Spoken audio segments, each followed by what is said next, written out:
Welcome back to another story on Infidelity Tales Lab. Before we begin, tell us, where in the world are you watching from? Now, let's dive into today's story. Chapter 1. The Foundation of Hatred. Tyler Brooks had always known he was different from the Silver Spoon crowd his wife Amanda came from. While she grew up in the sprawling Grayson estate with servants and trust funds, Tyler had clawed his way up from a trailer park in Ohio. His mother, a factory worker, had died when he was 16, leaving him to fend for himself.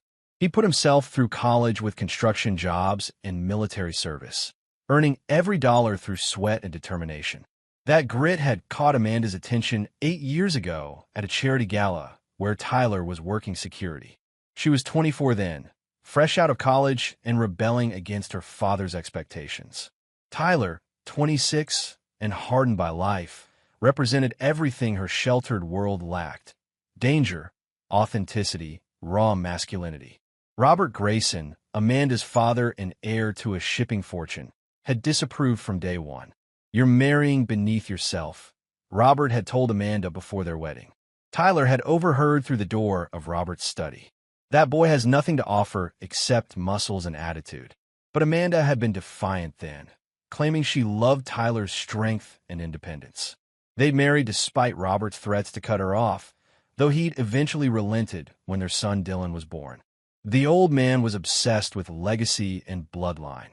Having a grandson softened his stance toward Tyler, though barely. Tyler had spent 7 years building his construction business from nothing, taking on the most dangerous jobs, working 18-hour days. His company, Brooks Construction, now employed 40 men and had contracts worth millions. He'd proven himself in Robert's world, but it had never been enough. The old man still looked at him like dirt on his shoe. The marriage had been passionate at first. Amanda was drawn to Tyler's intensity, his refusal to bow to anyone. In bed, she craved his dominance, his ability to make her feel small and vulnerable in ways her privileged upbringing never had. But as the years passed and Tyler's business consumed more of his time, cracks began to show. Amanda started attending more social events alone, reconnecting with old friends from her elite circle. She complained about Tyler's long hours, his calloused hands, his preference for beer over wine. The woman who once found his roughness exciting now seemed embarrassed by it at dinner parties and charity functions. Tyler noticed, but said nothing. He'd learned early that words were worthless. Actions mattered. He continued building his empire, believing that success would eventually earn Robert's respect and secure his family's future. He loved Dylan fiercely and thought Amanda's complaints were just temporary frustration. He was wrong about many things, but never about the importance of loyalty. In Tyler's world, betrayal was the ultimate sin, punishable by complete destruction. His father had abandoned his mother when Tyler was 10, leaving them in poverty. Tyler had sworn he'd never forgive such weakness, such cowardice. That moral code would prove crucial in the storm to come. Chapter 2. Cracks in the Foundation. The first real sign of trouble came 6 months before the inheritance announcement. Tyler had returned home early from a job site, his clothes covered in concrete dust, when he heard Amanda on the phone in her study. Her voice carried a tone he'd never heard before, intimate, conspiratorial. "I can't keep pretending much longer," she was saying. "Tyler suspects nothing, but Dylan is starting to ask questions about why I'm gone so much." Tyler had frozen outside the door, his hand on the knob. Through the crack, he could see Amanda pacing, one hand running through her blonde hair in a gesture he recognized as nervous excitement. "No, he's too focused on his business to notice anything else," she continued. "Besides, even if he did find out, what could he do? Father controls everything that matters in this town." The conversation had lasted another 10 minutes, filled with hushed promises and plans for secret meetings. Tyler had retreated to his workshop in the garage, his mind racing. The Amanda he'd married wouldn't have been capable of such deception, but people changed. Money and comfort had a way of corrupting even the strongest character. That night, he'd tested her, asking casual questions about her day, her plans for the weekend. She'd lied smoothly, mentioning book clubs and charity committees. Tyler had smiled and nodded, filing away every falsehood for future reference. Over the following weeks, Tyler began documenting Amanda's lies with methodical precision. He installed tracking software on her phone, small cameras in her car, and began following her occasionally. What he discovered made his blood run cold with rage. Amanda was having an affair with David Hensley, Robert's personal attorney and longtime family friend. Hensley was married with 2 teenage daughters, a pillar of the community who gave speeches about family values at the country club. The hypocrisy was staggering, but what truly enraged Tyler was the location of their meetings. They were using Dylan's bedroom in the old Grayson family cabin for their encounters, defiling the space where Tyler's son had played and slept during family visits. The thought of his wife and her lover rutting in his child's bed like animals filled Tyler with a murderous fury that took all his self-control to contain. But Tyler was a patient man when he needed to be. He'd learned in the military that emotion was the enemy of effective action. Instead of confronting them immediately, he began gathering evidence, planning his response with the same methodical approach he used for his most complex construction projects. He discovered that the affair had been going on for 2 years, starting shortly after Hensley's wife had been diagnosed with early-onset Alzheimer's. Amanda and David had bonded over the burden of caring for broken people, as Tyler overheard in one recorded conversation.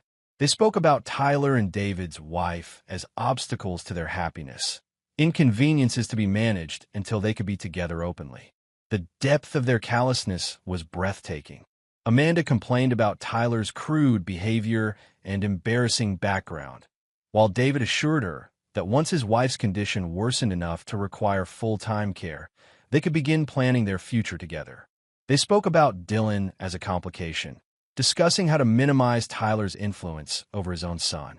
Tyler began sleeping separately from Amanda, claiming work stress and early mornings. She seemed relieved rather than concerned, which told him everything he needed to know about the state of their marriage. But he continued playing the role of the oblivious husband, even as he planned their destruction with increasing detail. The ammunition he was gathering would be devastating when deployed correctly. But Tyler wanted more than just a divorce and custody battle. He wanted total victory, complete destruction of everyone who had betrayed him. For that, he would need to be patient a little longer. Chapter 3. The Moment of Truth. The day of Robert Grayson's inheritance announcement arrived with October rain hammering the windows of the family estate. Tyler had been summoned along with Amanda and Dylan for what Robert had cryptically called important family business. The old man's health had been declining rapidly over the past year, and Tyler suspected this was about end-of-life planning. The estate's main parlor was formal and intimidating, filled with dark mahogany furniture and oil paintings of long-dead Graysons. Robert sat behind his massive desk like a judge, with David Hensley standing beside him holding a leather portfolio. The sight of his wife's lover playing the role of trusted family advisor made Tyler's jaw clench, but he kept his expression neutral. Amanda sat with Dylan on the antique sofa, her hand resting possessively on their son's shoulder. She was dressed in a black dress that Tyler recognized as new and expensive, probably bought with money meant for Dylan's college fund. The thought of her using their son's future to impress her lover added another layer to Tyler's growing rage.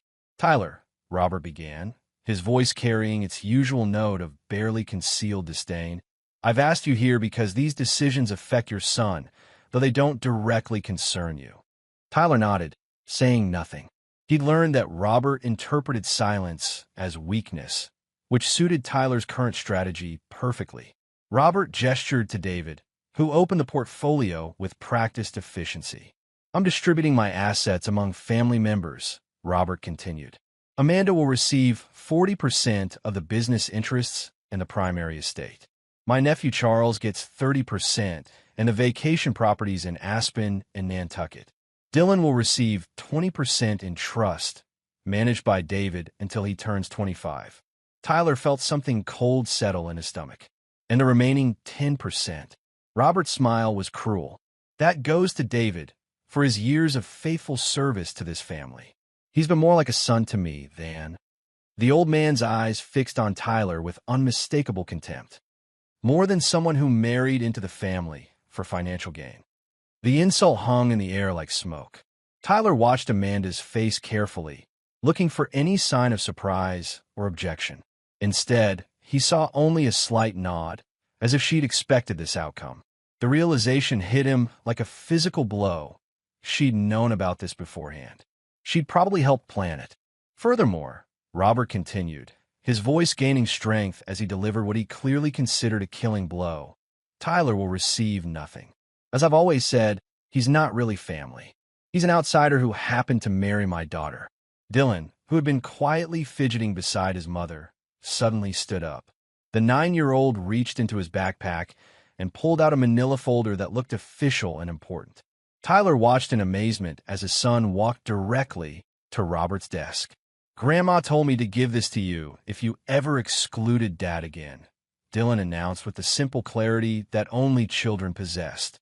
Robert's face went from smug satisfaction to confusion as he took the folder. "What are you talking about, boy? Your grandmother has been dead for 3 years. She gave it to me before she got sick," Dylan explained. "She said it was important and that I should keep it safe until I needed it. She said you try to hurt Dad someday because you never understood what made people strong." Tyler watched his father-in-law's face transform as he opened the folder and began reading. Robert's usual ruddy complexion drained to ash gray, and his hands started trembling. David moved closer to read over his shoulder, and Tyler saw the lawyer's confident expression crumble into something approaching terror. "Where did you get this?" Robert whispered, his voice barely audible. Dylan shrugged with 9-year-old indifference. "Grandma's secret safe in her sewing room. She showed me how to open it and told me this was for Dad if you ever tried to be mean to him." Amanda leaned forward, her face showing the first sign of genuine concern Tyler had seen from her in months. "Daddy, what is it?" But Robert couldn't answer. He was staring at the documents in the folder as if they were a death sentence. David had gone completely pale and was backing away from the desk like he'd seen a ghost. Tyler remained seated, watching the drama unfold with growing fascination. Eleanor Grayson had died of cancer when Dylan was 6, but she'd been lucid and sharp until the very end. Tyler had always suspected she saw through her husband's business dealings more clearly than anyone realized. "Well," Tyler said finally, his voice cutting through the stunned silence. "Are you going to share what my son just delivered, or do I need to have my own lawyers examine it?" The threat was subtle but unmistakable. Robert looked up at Tyler with new eyes, as if seeing him clearly for the first time. Whatever was in that folder had shifted the balance of power in the room completely. Tyler smiled slowly, showing teeth. For the first time since entering the Grayson family circle, he held all the cards. Chapter 4. Revelations and Recalculations. The silence in the parlor stretched until Robert finally spoke, his voice hollow and defeated. "Eleanor knew," he whispered. "She knew everything." Tyler rose from his chair and approached the desk with deliberate slowness. Up close, he could see sweat beading on Robert's forehead despite the October chill. "Knew what exactly?" David tried to intervene, his lawyer instincts kicking in despite his obvious panic. "Robert, don't say anything else. We need to review these documents privately and—" "Shut up, David," Tyler said without taking his eyes off his father-in-law. His voice carried a quiet menace that made both older men flinch. "I think we're past the point of legal maneuvering." Robert's hands shook as he spread the documents across his desk. Tyler could see bank statements, legal agreements, and what appeared to be correspondence dating back 15 years. His late mother-in-law had been thorough in her documentation. "The shipping business," Robert began, his voice barely above a whisper. "It was never just shipping. We've been moving other things, taking payments from people who needed discreet transport services. Eleanor found out about the money laundering operation 5 years ago." Amanda gasped from the sofa, but Tyler felt only cold satisfaction. Eleanor Grayson had struck him as too intelligent and observant to be completely ignorant of her husband's activities. The old woman had been playing a longer game than anyone realized. "But that's not the worst part," Robert continued, looking directly at Tyler with something approaching respect for the first time in 7 years. "Eleanor discovered that I'd been skimming from Dylan's trust fund to pay for the operation. Your son's inheritance. I've been using it as collateral for illegal loans. The admission hit Tyler like a physical blow, but he kept his expression neutral. His 9-year-old son had just unknowingly revealed that his grandfather was a criminal who'd been stealing his future. The poetic justice was almost overwhelming. David stepped forward desperately. "Robert, please. We can fix this. The money can be replaced, and the other activities can be—" "Can be what?" Tyler interrupted, his voice dropping to a dangerous whisper. "Covered up? Forgotten? You think I'm going to pretend I didn't hear that my son's college fund has been funding your criminal enterprise?" He turned to Amanda, who was staring at her father with a mixture of shock and growing understanding. "Did you know about any of this?" Amanda's silence was answer enough. Tyler studied her face and saw not ignorance, but the careful calculation of someone trying to figure out how much damage control was needed. She'd known something, even if not the full extent. "The trust fund can be restored," she said finally, her voice taking on the wheedling tone she used when trying to manipulate him. "Daddy made mistakes, but family forgives family. We can work through this together." Tyler laughed, a sound devoid of humor that made everyone in the room uncomfortable. "Family? You mean the family that just declared I wasn't really part of it? The family that's been stealing from my son while treating me like hired help?" Dylan, who had been watching the adult drama with wide eyes, spoke up from the sofa. "Dad, are you mad at Grandpa?" Tyler's expression softened as he looked at his son. "I'm disappointed, Dylan. Very disappointed. But not in you. You did exactly what your grandmother asked you to do." He turned back to Robert and David, his face hardening again. "Here's what's going to happen. First, you're going to transfer 51% ownership of all business assets to me, effective immediately. Consider compensation for the theft and years of disrespect." "That's impossible," David protested. "The business structure doesn't allow for—" "Then restructure it," Tyler snapped. "You're a lawyer, aren't you? Find a way." "Second, Dylan's trust fund will be restored with 20% interest, and control will transfer to me as his father." Robert found his voice again, some of his old arrogance returning. "And if I refuse, you'll go to the authorities? Your son would lose everything if this business is destroyed." Tyler's smile was predatory. "Who said anything about the authorities? I'm a construction worker, Robert. I know how to make problems disappear permanently. And unlike you, I don't leave evidence lying around for family members to find." The threat hung in the air like smoke. Tyler had learned violence in the military and refined it through years of dealing with difficult subcontractors and union disputes. Both Robert and David understood they were no longer dealing with a respectful son-in-law who had tolerated years of condescension. Amanda stood up abruptly, her face flushed with anger. "Tyler, you can't threaten my father. This is still his house, his business." "His criminal enterprise," Tyler corrected. "And threatening? I'm simply explaining the natural consequences of betraying someone like me. Your father understands, don't you, Robert?" Robert nodded slowly, finally recognizing the steel beneath Tyler's working-class exterior. Eleanor had seen it years ago and prepared accordingly. She'd known her husband would eventually push too far and had given her grandson the tools to protect his father. "There's one more condition," Tyler added, his voice dropping to barely above a whisper. "David resigns from all positions related to this family and its business, effective immediately. His services are no longer required." David's face went white as he realized the implications.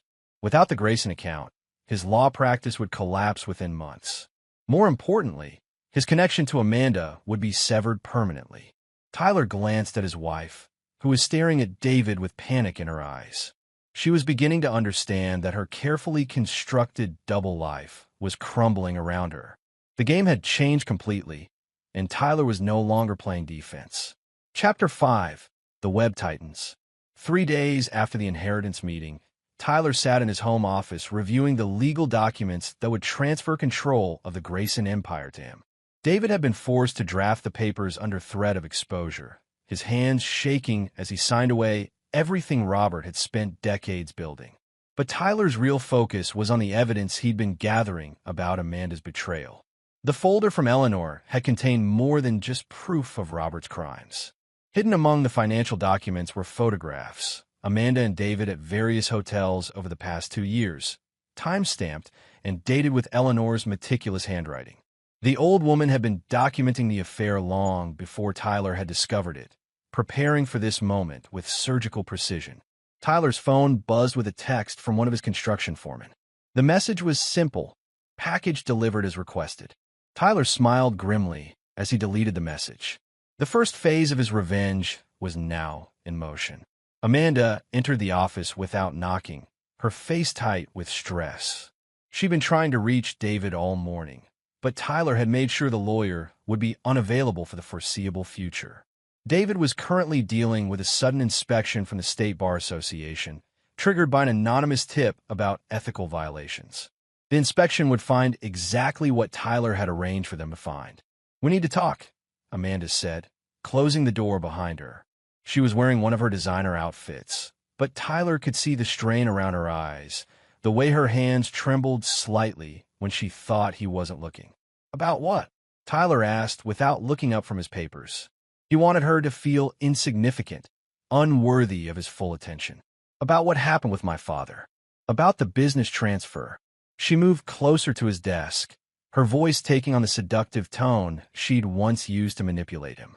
"Tyler, I know we've had our problems, but we're still a team. We can use this opportunity to build something amazing together." Tyler finally looked up, his gray eyes cold and emotionless. "We? There is no we, Amanda. There's me, cleaning up the mess your family created, and there's you, pretending you didn't know about any of it." Amanda's mask slipped for just a moment, revealing the calculation beneath. "What do you mean by that?" Instead of answering, Tyler opened his laptop and turned the screen toward her. The video showed Amanda and David in what appeared to be Dylan's bedroom at the family cabin, their bodies intertwined on the small bed where Tyler's son had once slept peacefully.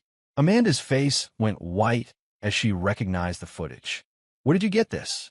"I've been documenting your activities for months," Tyler said matter-of-factly.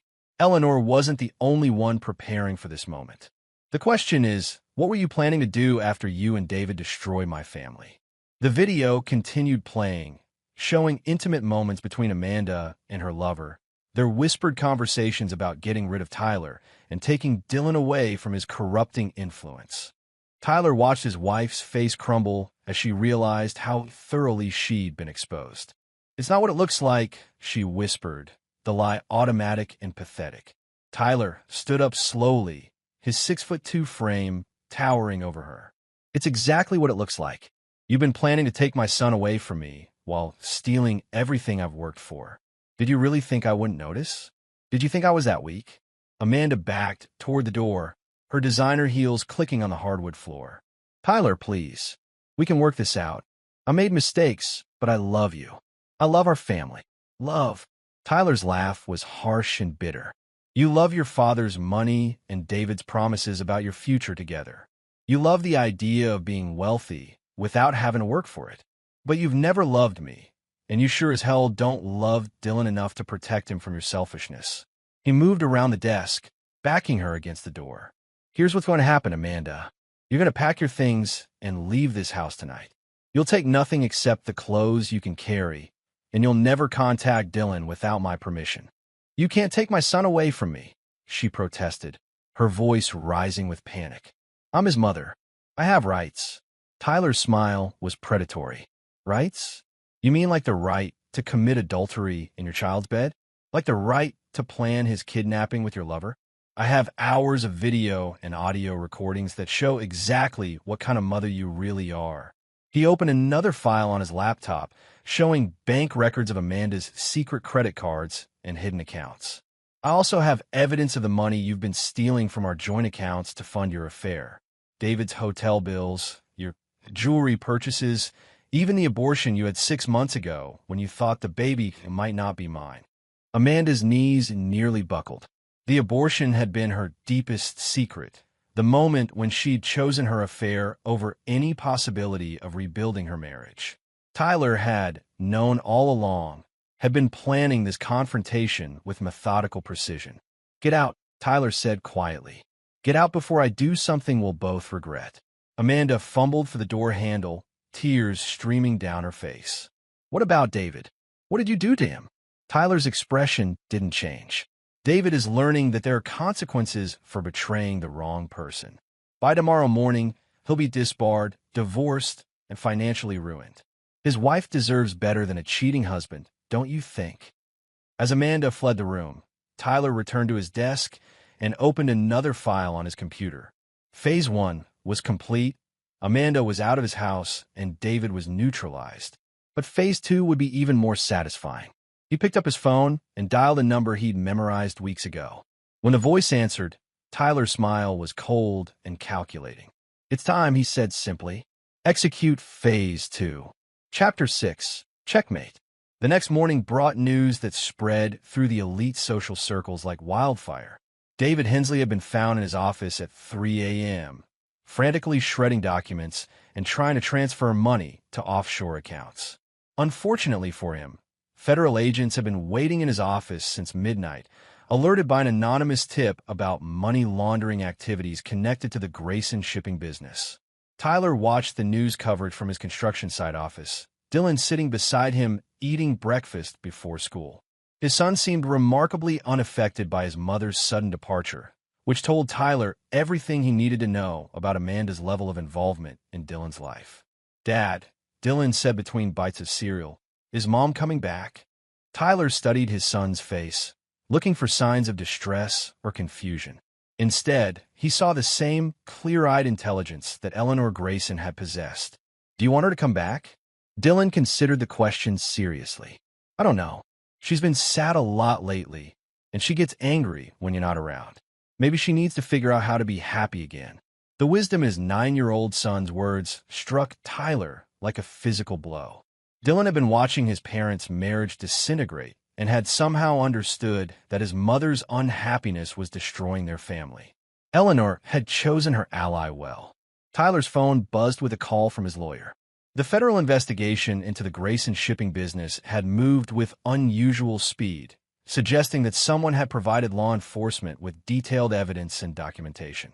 Robert would be arrested within hours, his empire crumbling as investigators froze assets and seized records. But Tyler's revenge was far from complete. He'd spent weeks setting up the next phase, using his construction company's resources and connections to ensure maximum damage to everyone who had betrayed him. Amanda appeared at the construction site just after noon, her usually perfect appearance disheveled and desperate. She'd been staying in a cheap motel since leaving the house, her credit cards frozen by federal investigators looking into the money laundering operation. Tyler watched her approach through his office window, noting the way his workers stopped what they were doing to stare at the clearly out-of-place woman in designer clothes. "Tyler, please," she begged when he finally allowed her into his office. "David's been arrested, Daddy's going to prison, and the lawyers say I might be charged as an accessory. You have to help me. I'm Dylan's mother." Tyler leaned back in his chair, studying her with the same cold assessment he'd use on a building foundation that was about to collapse. "Help you? After everything you've done?" "I know I made mistakes," Amanda continued, desperation making her voice shrill. "But I was confused, lonely. You were never home, always working. David offered me attention, made me feel special. It didn't mean anything."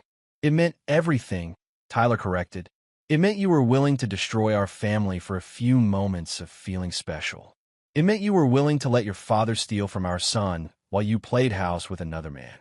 He stood up and moved to the window, looking out at his construction crew. These were honest men who worked hard for their families, who understood loyalty and commitment. "You want to know the difference between you and them? They know what they have, and they protect it. You threw away everything real for something fake."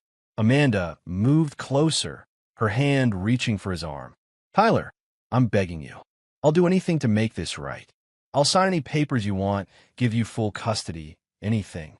Just don't let them destroy me completely." Tyler turned to face her, his expression unreadable. "Destroy you? Amanda, you destroyed yourself. I just made sure there were consequences." He opened his desk drawer and pulled out a thick envelope. "Your divorce papers. I'm offering you a choice. Sign them now and walk away with a small settlement. Or fight me in court and lose everything while the federal investigation expands to include your role in the money laundering." Amanda's face crumbled as she realized the extent of Tyler's planning. You orchestrated all of this. The investigation, David's arrest, everything. I provided law enforcement with evidence of crimes that were actually committed, Tyler clarified. Your father chose to become a criminal. David chose to help him. You chose to betray your family. I just made sure the truth came to light. 2 years had passed since Tyler's divorce, and Dylan was thriving in his new life. The 11-year-old had grown taller and stronger, showing early signs of inheriting his father's physical presence and mental toughness. His grades were excellent, his friendships healthy, and his relationship with Tyler had deepened into something approaching genuine partnership. Amanda, meanwhile, had descended into a spiral of poverty and desperation that Tyler monitored with clinical detachment. She'd been forced to declare bankruptcy after failing to find stable employment. Her reputation in the business community thoroughly destroyed by Tyler's methodical campaign. She was currently working night shifts at a factory outside the city, living in a studio apartment that Tyler's investigators described as barely habitable. Tyler felt no sympathy for her suffering. In his worldview, consequences were earned through choices, and Amanda was simply experiencing the natural result of her betrayal.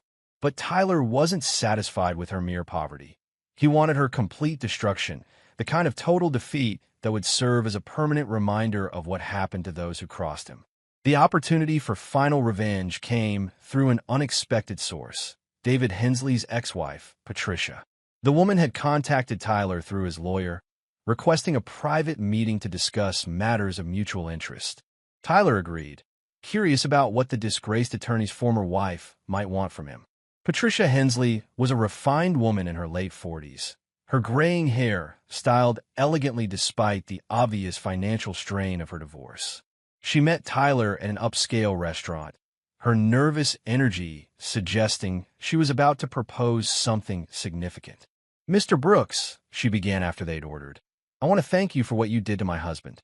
I know that sounds strange, but discovering David's affair was actually a blessing. It freed me from a marriage that had been alive for years.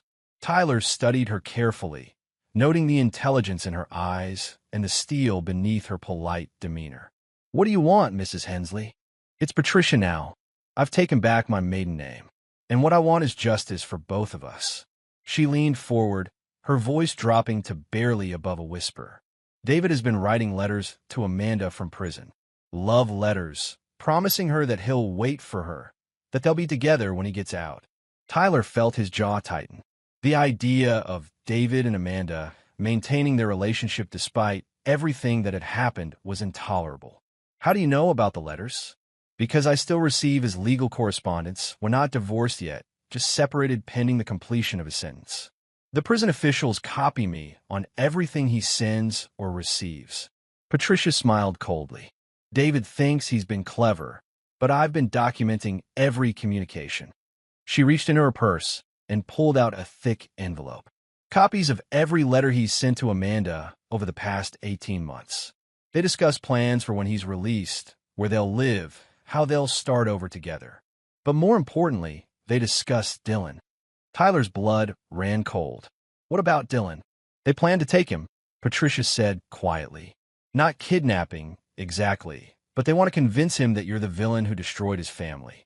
David has been researching ways to challenge your custody, claiming that your methods of obtaining the divorce were illegal or coercive.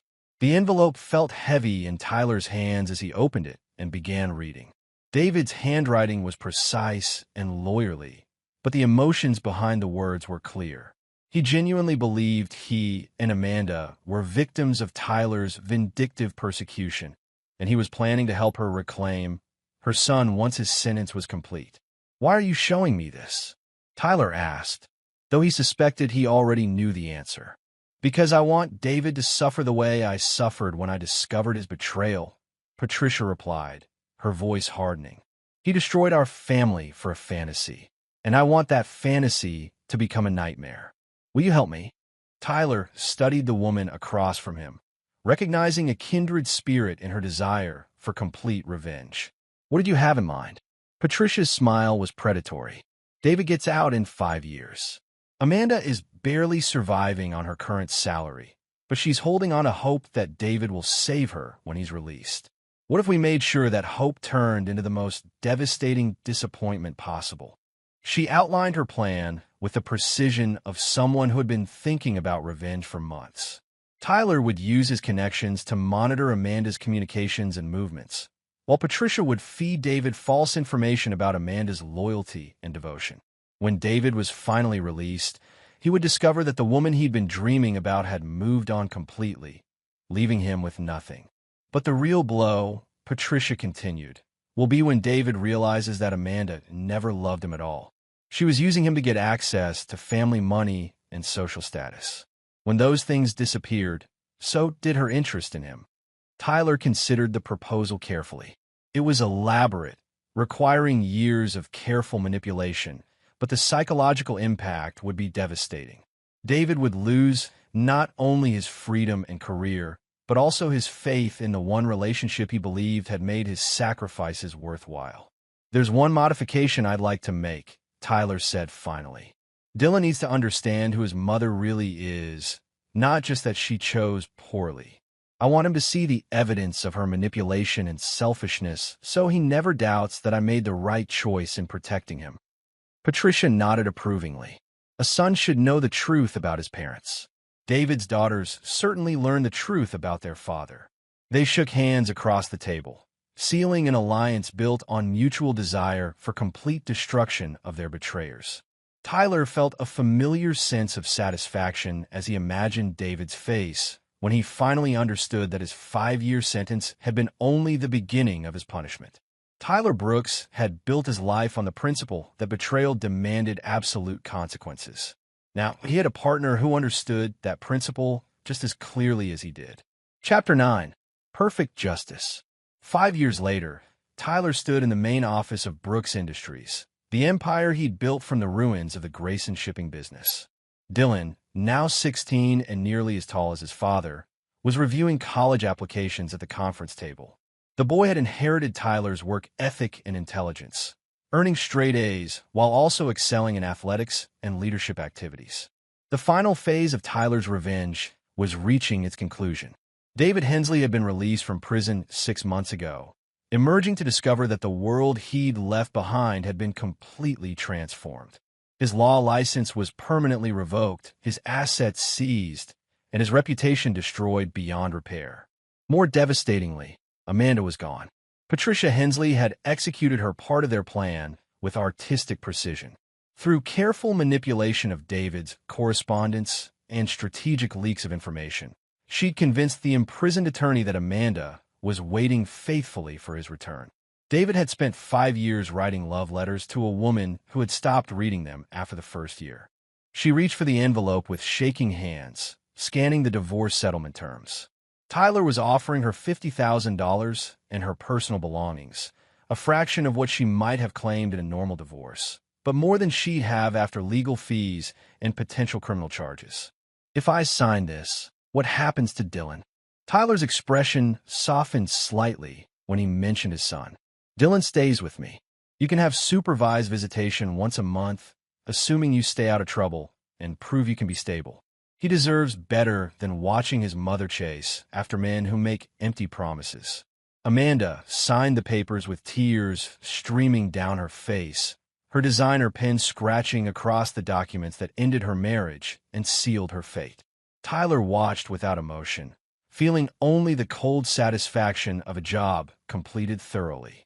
As she prepared to leave, Amanda turned back one final time. What if I had chosen differently? What if I had ended the affair and tried to save our marriage?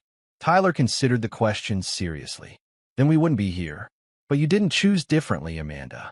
You chose to betray the people who loved you most. That choice has consequences.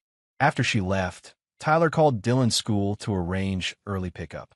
His son deserved to hear about the divorce from his father, not from playground gossip or news reports. As he drove to the school, Tyler felt something he hadn't experienced in months: peace. The war was over, and he had won completely. Chapter 7. Rebuilding from Ashes. 6 months after the divorce was finalized, Tyler stood in the master bedroom of what had once been the Grayson estate, now legally his property through the business acquisition. The federal investigation had resulted in Robert receiving a 15-year sentence for money laundering and tax evasion. David had plea bargained for 7 years in exchange for his testimony, his law practice destroyed, and his wife successfully filing for divorce with evidence of his infidelity.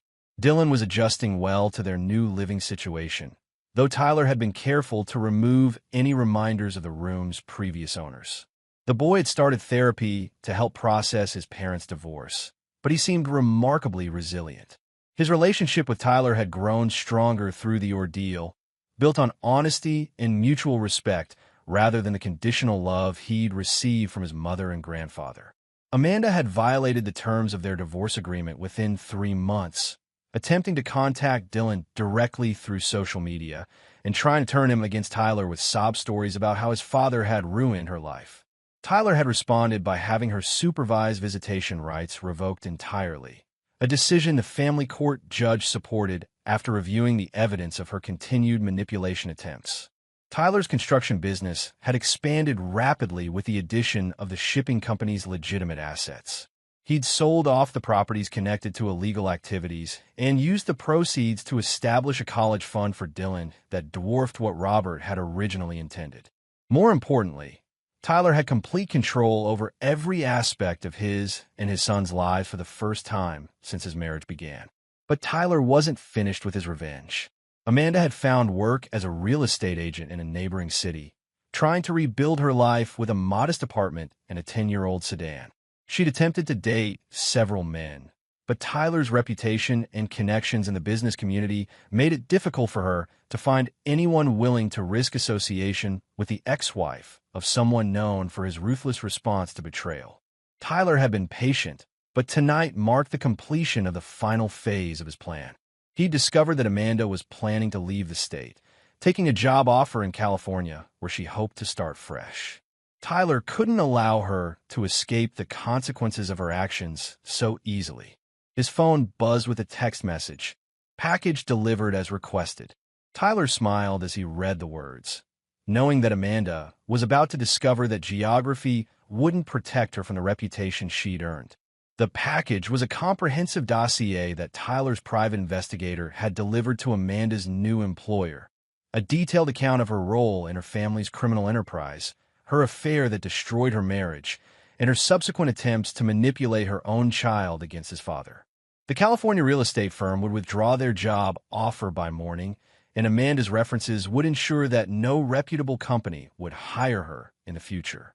Tyler had also arranged for Amanda's landlord to receive evidence of her mounting debts and unstable employment history. Her lease would be terminated within the week, forcing her back to staying in cheap motels while she searched for work that would never materialize. Dylan entered the master bedroom, carrying his homework and settling into the reading chair by the window. Tyler had made sure his son felt comfortable in every room of their new home, erasing the memories of his grandfather's dominance and his mother's betrayal. "Dad," Dylan said, looking up from his math problems. "Mrs. Peterson at school asked if I miss Mom. I told her I missed the mom I thought I had, but not the mom she really was. Was that okay to say?" Tyler set down the business documents he'd been reviewing and moved to sit on the edge of the chair. His son's emotional intelligence continued to amaze him, the boy's ability to articulate complex feelings with simple honesty. "That was very wise," Tyler said seriously. "People change, and sometimes we have to accept that the person we loved isn't the person they became. It's okay to miss what we thought we had while being glad we don't have to live with the reality." Dylan nodded and returned to his homework, the conversation complete in the way that only children could manage. Tyler watched his son work, feeling a fierce protectiveness that burned like fire in his chest. Anyone who threatened Dylan's happiness or security would face the same methodical destruction that Tyler had visited upon Amanda, David, and Robert. Tyler's phone rang with a call from his foreman.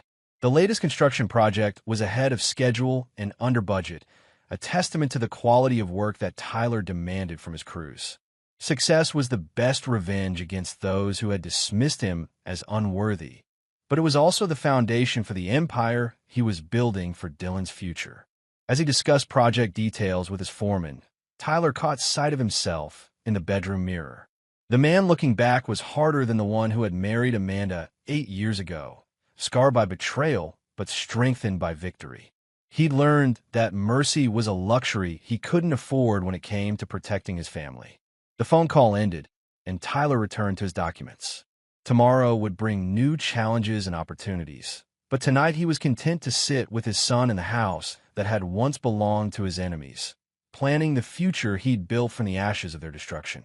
Tyler Brooks had never been one to forgive or forget, and tonight that fact brought him complete peace. Chapter 8. The Hunter's Patience. Tyler had arranged for Amanda to meet Marcus Webb, a wealthy widower who owned a chain of restaurants in Arizona. Marcus was lonely, generous, and completely unaware of Amanda's history.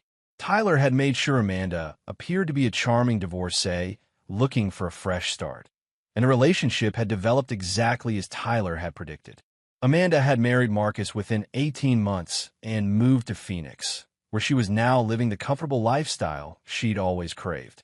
She rarely mentioned her first marriage or her son, telling Marcus only that her ex-husband had been controlling and that custody issues made contact with Dylan complicated. Dylan knew the truth about his mother's new life through private investigators Tyler employed to monitor the situation. The teenager had processed the information with the same clear-eyed pragmatism he'd shown as a child, understanding that his mother had chosen wealth and comfort over any relationship with her son. "She's not a bad person," Dylan had told Tyler after learning about Amanda's remarriage. "She's just weak. She needs someone to take care of her, and Marcus does that better than you ever could. It's probably better for everyone." Tyler was proud of his son's emotional maturity, though he suspected Dylan had inherited Eleanor Grayson's ability to see through people's pretenses. The boy understood that his mother was fundamentally selfish, choosing the path of least resistance regardless of who got hurt. David's release from prison had been carefully orchestrated to maximize his psychological destruction. Tyler had arranged for him to be picked up by a private investigator who delivered the news about Amanda's remarriage along with photographs of her new life. David's reaction had been captured on video, complete emotional collapse as he realized that his 5-year sacrifice had been for nothing. Patricia had been waiting at David's apartment when he arrived, serving him with final divorce papers and eviction notices. She'd spent the prison years rebuilding her life and moving their daughters across the country, ensuring that David would have no family connections to sustain him through his downfall. "He's currently living in a homeless shelter downtown," Patricia reported during her final meeting with Tyler. "He applied for work at several factories and grocery stores, but his criminal record makes him unemployable for anything except manual labor. His daughters have refused all contact, and his former law partners won't return his calls." Tyler felt the deep satisfaction of a plan executed to perfection. David had lost everything: his career, his family, his freedom, and finally his hope. The man who had helped destroy Tyler's marriage was now experiencing the same isolation and desperation that Tyler had once felt, but without the strength and resources to fight back. "Dad," Dylan said from the conference table, looking up from his college applications, "I got into Stanford early admission." Tyler smiled, feeling genuine pride in his son's accomplishments. Dylan had earned this success through his own effort and intelligence, building on the foundation Tyler had provided, but creating his own path forward. "That's excellent news. Are you sure that's where you want to go?" Dylan nodded confidently. "I want to study business and engineering, maybe take over the company someday. But I also want to understand how people like Grandpa and David justify their choices to themselves. Psychology might be useful for recognizing threats before they become problems." Tyler felt a chill of recognition as he heard his own strategic thinking reflected in his son's words. Dylan was becoming the kind of man who could protect himself and his family from betrayal, someone who understood that forgiveness was often just another word for weakness. "What about your mother?" Tyler asked carefully. "Do you want to reach out to her about college? Maybe let her know about Stanford?" Dylan considered the question seriously before shaking his head. "She made her choice when she picked Marcus over staying connected to me. I don't need her approval or her money. Besides, She might try to use my success to make herself look good to her new family. Tyler nodded approvingly. His son had learned the most important lesson of all, that trust, once broken, could never be fully repaired. Dylan would be generous and loyal to those who earned it, but ruthless toward anyone who betrayed him. As the sun set over the city Tyler now dominated, he reflected on the journey that had brought him to this moment. Robert Grayson was serving the final years of his sentence, broken by the loss of everything he'd built. David Hensley was homeless and hopeless, destroyed by his own choices and Tyler's patient revenge. Amanda had gotten what she'd always wanted, a wealthy husband and comfortable life, but at the cost of losing her son forever. Tyler had won completely, but more importantly, he'd built something lasting. Brooks Industries would provide Dylan with the resources and power to protect himself against future threats. The lessons Tyler had learned through betrayal and revenge would ensure that his son never suffered the same vulnerabilities. Tyler Brooks had never learned to forgive, and he never would. In his experience, forgiveness was what weak people called their inability to demand justice. He'd chosen a different path, one that led to complete victory over everyone who had ever underestimated him. As Dylan gathered his college applications and headed upstairs to his room, Tyler remained in the office, planning the next phase of his empire's expansion. Tomorrow would bring new challenges and opportunities, but tonight he was content with the knowledge that he'd build a legacy that would protect his family for generations. The boy who'd grown up in a trailer park had become a man who owned the mansion, the business, and the power to destroy anyone who threatened what he'd built. And Dylan would inherit not just the wealth, but the knowledge of how to keep it. Tyler Brooks had learned that in a world full of betrayers and users, the only safety came from being strong enough to make them all pay. It was a lesson he'd pass on to his son, along with everything else he'd fought to build. The war was over, and Tyler had won everything that mattered. And there you have it. Another story comes to an end. What did you think? I'd love to hear your thoughts in the comments below. If you enjoy this story, consider joining our community by subscribing. It means the world to us. For more stories like this one, check out the recommended videos on screen, and I'll see you there.